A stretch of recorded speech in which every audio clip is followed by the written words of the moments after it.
Les établissements de santé et de services sociaux acquièrent des biens et des services en octroyant des contrats, principalement au moyen de la sollicitation de gré à gré.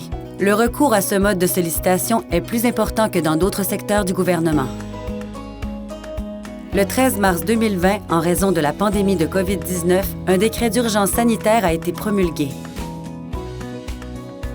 Les établissements de santé et de services sociaux se sont alors vus offrir des possibilités pour conclure exceptionnellement des contrats de gré à gré dans le but de protéger la santé de la population.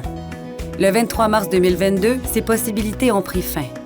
Les contrats conclus de gré à gré en vertu du décret d'urgence sanitaire étaient liés à la pandémie, mais il y a un risque qu'une dépendance envers certains fournisseurs se soit créée.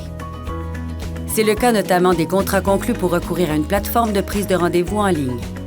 Par ailleurs, le recours à la main-d'œuvre indépendante pour assurer les soins infirmiers et les soins d'assistance est en hausse, et les taux horaires qui y sont associés augmentent fortement.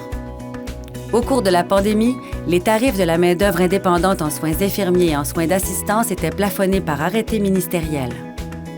Depuis que le plafonnement des tarifs a pris fin le 1er janvier 2023, ceux-ci ont augmenté de façon importante.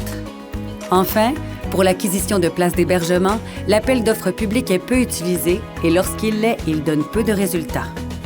En effet, lorsque les établissements procèdent à des appels d'offres publics, plusieurs doivent être annulés faute de soumissionnaires ou encore parce que les soumissions reçues ne sont pas conformes.